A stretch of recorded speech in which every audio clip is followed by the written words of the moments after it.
Hello friends, welcome to my channel study for you. So guys, जैसा कि आज जो आपका रेलवे ग्रुप डी का 30 अगस्त का फर्स्ट शिफ्ट का एग्ज़ाम हो गया दोस्तों, जिसका जो है मैं आपको बिल्कुल 100% एक्यूरेट आंसर के साथ जो है इस वीडियो में बताऊंगा। तो देख लेते हैं कि किस प्रकार की जो है आज आपके 30 अगस्त के फर्स्ट शिफ्ट के एग्ज़ाम में जो है प्रश्न पूछे गए हैं। उससे पहले एक बात और दोस्तों, कि जिन्होंने भी अगर चैनल को सब्सक्राइब नहीं किया है तो रेलवे ग्रुप डी से रिलेटेड पल पल की अपडेट के लिए जो है चैनल को सब्सक्राइब ज़रूर कर दीजिएगा। और बगल में ही आपको एक बेल आइकन यानी घंटे का निशान भी दिख रहा होगा, तो आप उसे भी जो है ज़रूर प्रेस कर दीजिएगा।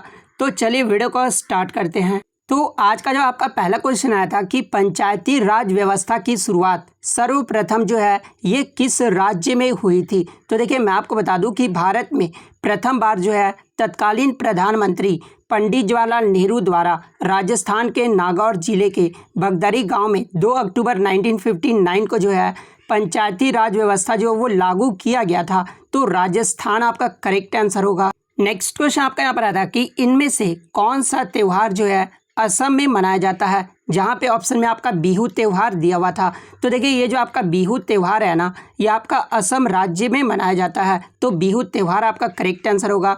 इसके अलावा बैसागु, अम्बुबाची मेला या फिर त्यौहार, रजनी गबरा, माजुली, दहिंग पटकाई महोत्सव, हाथी महोत्सव, ये सब जो आपके असम राज्य में मनाए जाते हैं।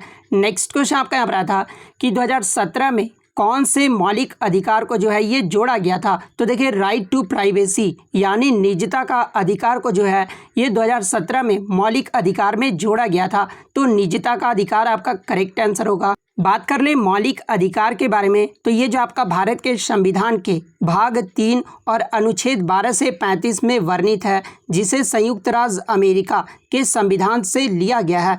नेक्स्ट क्वेश्चन आपका यहाँ पर आता है कि मधुमक्खी के काटने पर क्या लगाने से जो है दर्द में राहत मिलता है। तो देखिए, मधुमक्खी अगर काट लेता है ना, तो आप बेकिंग सोडा अगर लगाते हैं तो आपको जो है दर्द में राहत मिलेगा। तो बेकिंग सोडा आपका करेक्ट आंसर होगा। बात कर ले बेकिंग सोडा के बारे में, तो देखिए इसे मीठा सोडा या फिर खाने का सोडा भी कहा जाता है, जिसका सूत्र क्या होता है, तो NaHCO3 इसका सूत्र होता है, जिसे सोडियम हाइड्रोजन कार्बोनेट या फिर सोडियम बाइकार्बोनेट भी कहा जाता है। नेक्स्ट क्वेश्चन आपका यहाँ पर आया था कि इस्लाम में जुमे की जो नमाज है ना, ये किस दिन पढ़ी जाती है। तो देखिए, जुमे की जो नमाज है ये शुक्रवार को पढ़ा जाता है। तो शुक्रवार आपका करेक्ट आंसर होगा।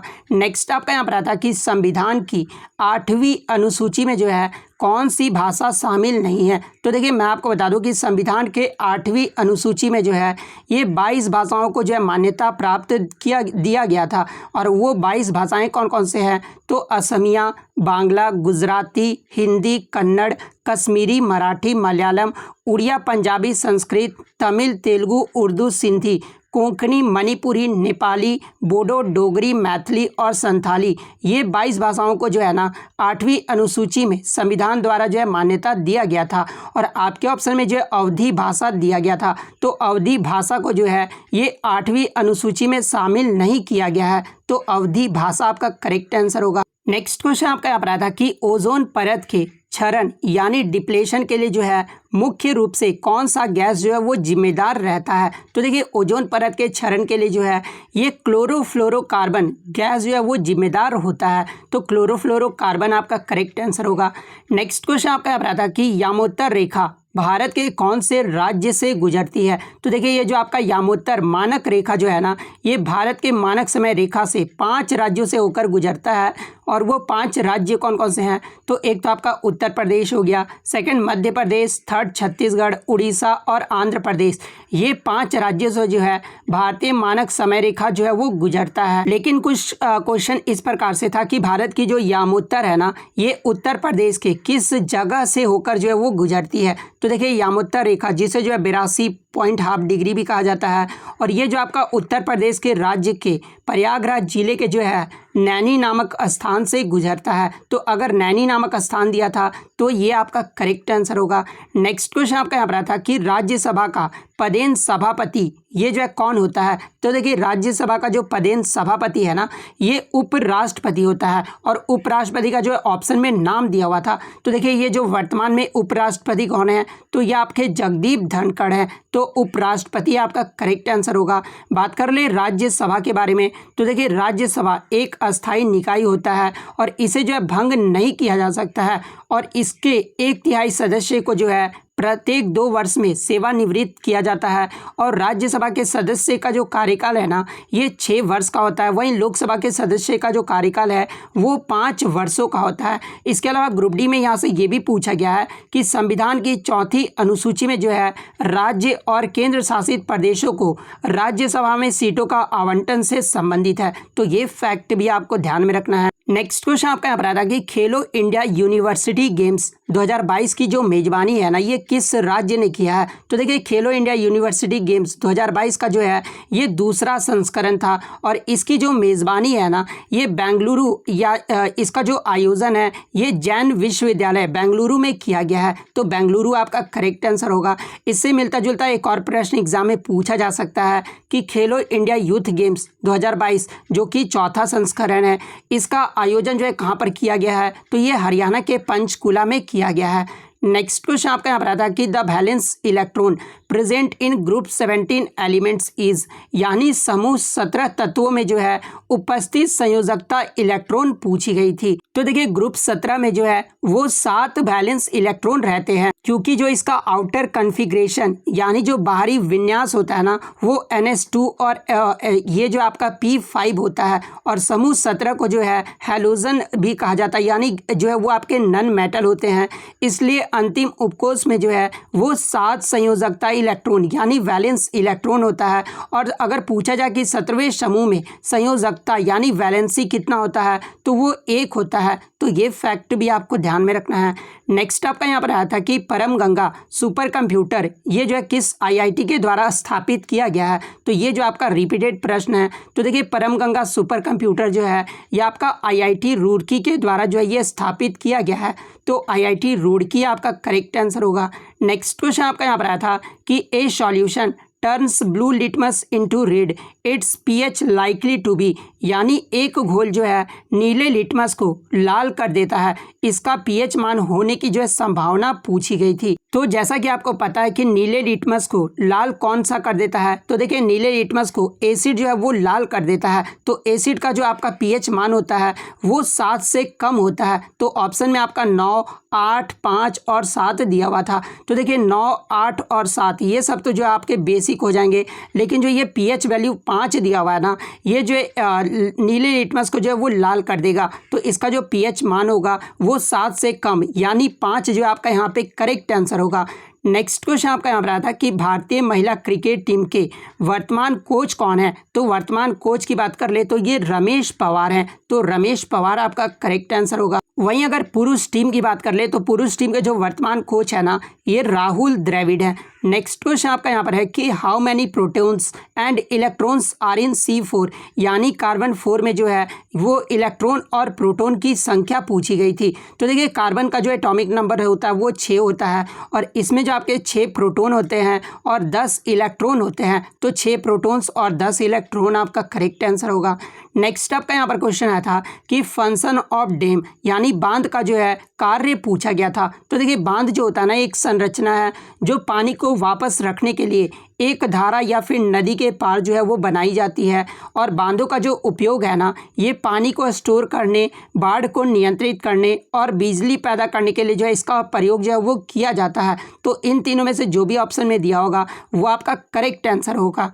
नेक्स्ट क्वेश्चन आपका यहाँ पर आता कि बारी द्वाब ये जो किन 2 नदियों के बीच स्थित है? तो देखिए ये जो आपका बारी द्वाब है ना, ये रावी नदी और ब्यास नदी के बीच का क्षेत्र है। तो रावी नदी और ब्यास नदी आपका करेक्ट आंसर होगा। नेक्स्ट क्वेश्चन आपका यहाँ पर आता कि disadvantages of transpiration provides to the plant, यानी वाष्पो उत्सर्जन की हानियां बताइए जो पौधे को प्रदान करती है। तो ऑप्शन में आपका दिया हुआ था कि पौधे का मुरझाना यानी विल्टिंग इन प्लांट्स। तो देखिए पौधे का मुरझाना ये जो है पानी के अवशोषण की दर से अधिक वाष्पो उत्सर्जन होने के कारण जो है दोपहर के दौरान मुरझाना या तीखापन का नुकसान काफ़ी आम है। विल्टिंग जो है वो प्रकाश संश्लेषण और अन्य चयापचय गतिविधियों को जो है वो कम करता है, तो पौधे का मुरझाना आपका करेक्ट आंसर होगा।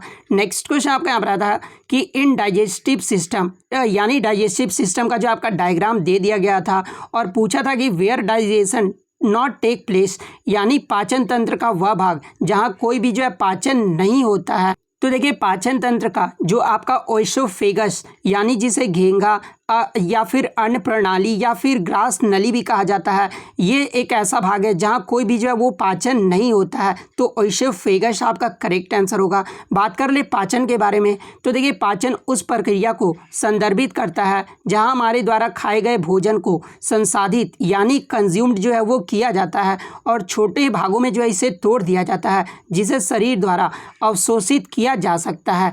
नेक्स्ट क्वेश्चन आपका यहाँ पर आता है कि what energy conversion does take place in generator when it is in use, यानी जनरेटर का उपयोग में होने पर जो उसमें से कौन सा ऊर्जा जो है वो रूपांतरित होता है।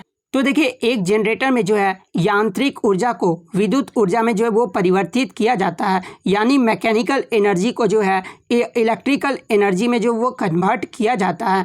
नेक्स्ट क्वेश्चन आपका यहाँ पर आता है कि which one of the following is not the part of female reproductive system, यानी निम्नलिखित में से कौन जो है महिला प्रजनन प्रणाली का हिस्सा नहीं है, जहाँ पे ऑप्शन में आपका यूटेरस, फैलोपियन ट्यूब्स, वेजिना और यूरेथ्रा दिया हुआ था। तो देखिए मैं आपको बता दूं कि ये जो आपका यूरेथ्रा है ना, यानी मूत्रमार्ग का एक प्रजनन अंग है जो कि आपका महिला का प्रजनन प्रणाली का हिस्सा नहीं है, तो यूरेथ्रा आपका करेक्ट आंसर होगा।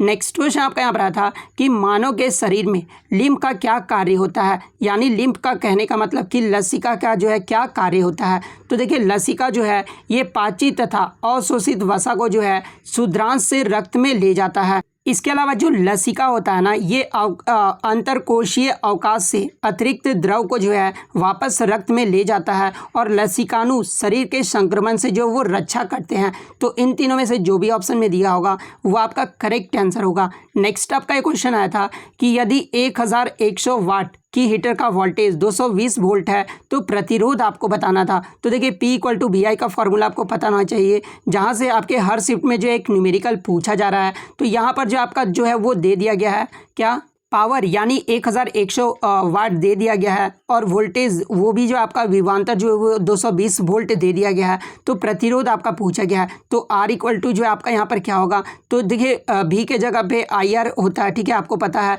तो I के जगह पे हम लोग V ले सकते हैं, तो यहाँ पर क्या होगा, तो V² R होगा और V हमारा कितना दिया हुआ है, तो 220 दिया हुआ है। तो 220 × 220 बाई R हमारा कितना दिया हुआ है, तो 1100 वाट दिया हुआ है। तो जब आप इसको सॉल्व करोगे ना तो 44 ओम जो आपका यहाँ पे करेक्ट आंसर होगा, यानी प्रतिरोध जो है वो आपका 44 ओम आ जाएगा। नेक्स्ट क्वेश्चन आपका यहाँ पर आया था कि निम्नलिखित में से कौन सी जो है क्लोर क्षार अभिक्रिया है, यानी क्लोर अल्कली प्रोसेस के बारे में पूछा गया था। तो देखिए आप यहाँ पे देख सकते हैं कि सोडियम क्लोराइड को जब वाटर के साथ रिएक्ट किया जा रहा है ना, तो ये आपको सोडियम हाइड्रोक्साइड और क्लोरीन का फॉर्मेशन हो रहा है और हाइड्रोजन जो है वो आपका निकल जा रहा है। तो यही जो आपका क्लोर अल्कली प्रोसेस है जो कि इंडस्ट्रियल प्रोसेस है। तो क्लोर अल्कली प्रोसेस में आपका ये रिएक्शन जो है करेक्ट आंसर होगा।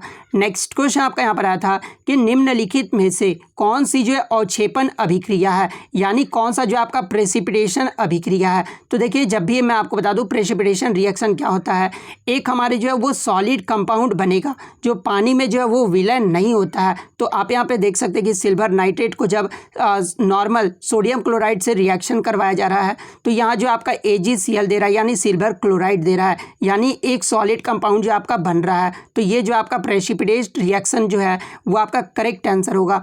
नेक्स्ट क्वेश्चन आपका यहाँ पर आया था कि PM जीवन ज्योति बीमा योजना के लाभार्थी का जो आयु सीमा पूछी गई थी। तो देखिए जीवन ज्योति बीमा योजना के लाभार्थियों की जो आयु सीमा है ना वो 18 से 50 वर्ष तक है। तो 18 से 50 वर्ष आपका करेक्ट आंसर होगा।